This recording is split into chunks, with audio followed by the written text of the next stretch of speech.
attention à ta bouche. Allons-y dans Jacques chapitre 3, verset 5 à 6. Jacques chapitre 3, verset 5 à 6.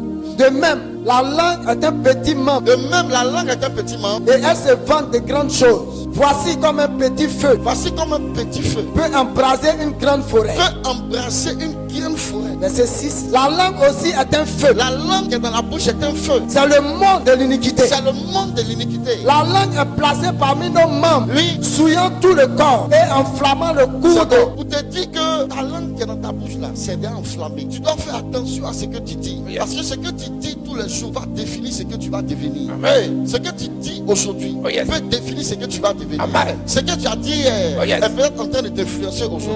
C'est la raison pour laquelle tu dois faire attention à tout ce que tu dis. Tu dois faire attention à tes paroles. Lis-moi Colossiens 4, le verset 6. Colossiens chapitre 4, verset 6. Que votre parole soit toujours accompagnée de grâce, Que vos paroles soient accompagnées de grâce, assaisonnée de sel, assaisonnées de sel, afin que vous sachiez comment il faut répondre à afin chacun. que vous sachiez comment parler, comment il faut répondre à toutes choses. Écoutez-moi bien. Vous devez comprendre que vous devez faire attention à ce qui sort de votre bouche. Il y a des gens qui ne réfléchissent pas en parlant. C'est-à-dire qu'eux, ils ont là la bouche, là la langue est là. Eux, ils ne font que parler, ils ne font que parler. Il y a des gens, même si tu as arrêté en train d'écouter les prières, frère, tu auras envie de vomir. Pas parce qu'ils ne savent pas agencer les choses, mais ils prient n'importe comment et ils prient dans le désordre. Frère, tout ce que tu dis en priant, même quand tu n'es pas en train de prier en parlant, ça peut être quelque chose qui va te détruire.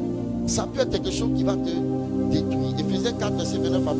Éphésiens chapitre 4, verset 29 à 30. Qu'il ne sorte de votre bouche aucune parole Il mauvaise, ne sort de votre bouche aucune parole mauvaise. mais s'il y a lieu, quelques bonnes paroles S'il qui y a servent, quelques bonnes paroles, qui servent à qui l'édification servent à l'éducation, et communiquent une grâce et à ceux qui communiquent une l'entendent. grâce à ceux qui l'écoutent. N'attristez pas le Saint-Esprit Voyez, de juste Dieu. après le verset 29, le verset 2, on dit n'attristez pas le Saint-Esprit. Pourquoi? C'est bon. Parce que par tes dits, tu peux attrister l'Esprit de Dieu. Et si l'Esprit de Dieu est attristé, il ne va plus t'amener en ta faveur. Alléluia. Amen. Je déclare de bonnes paroles sur la vie de quelqu'un. Amen. Tiens-toi debout là où tu es, mets ta main sur la tête. Dis au nom de Jésus.